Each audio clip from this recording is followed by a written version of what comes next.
If you want to analyze people accurately, you have to stop relying on what they say and start paying attention to how they react. Words are shaped by intention, image, and ego. Reactions happen before any of that has time to intervene.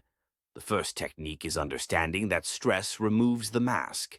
When a person is calm and everything is going their way, you're usually not seeing their true character. But introduce pressure, uncertainty, or challenge, and the nervous system takes over.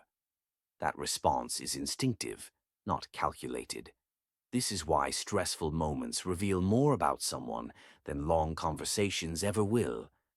The second technique is observing defensiveness. Defensiveness is not about guilt, it's about perceived threat. When someone reacts defensively, it usually means their self-image feels challenged. You'll notice a sudden need to explain, justify, or protect themselves, even when no accusation was made. This reaction isn't something people choose consciously. It happens automatically when the ego feels exposed. A person who is internally secure doesn't rush to defend. They clarify calmly or don't feel the need to explain at all. That difference tells you a lot.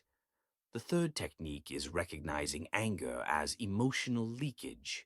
Anger is often misunderstood as confidence or dominance, but psychologically it's usually a loss of regulation.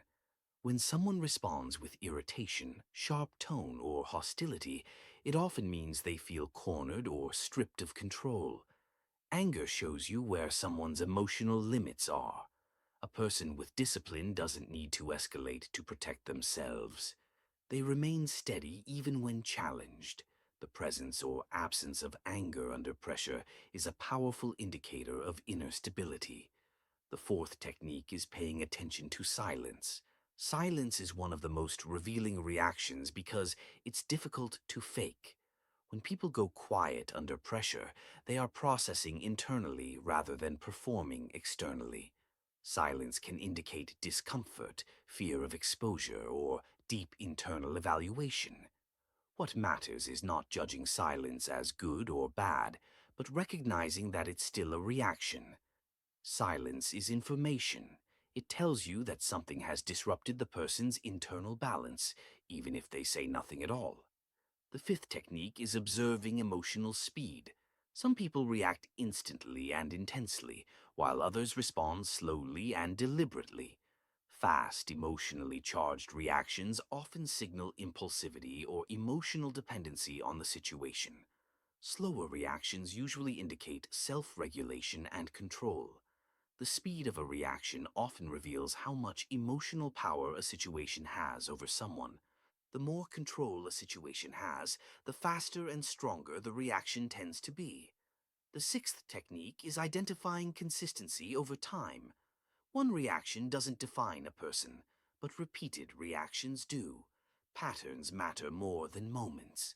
If someone consistently reacts with defensiveness, anger, or emotional volatility across different situations, that pattern becomes a psychological signature. Words can change depending on context, but repeated reactions under pressure are much harder to hide. Over time, behavior tells a more honest story than any explanation ever could. The seventh technique is understanding why reactions are more truthful than words. Words pass through filters. People choose them carefully to protect their identity, reputation, or intentions. Reactions bypass those filters because the body responds before the mind has time to edit.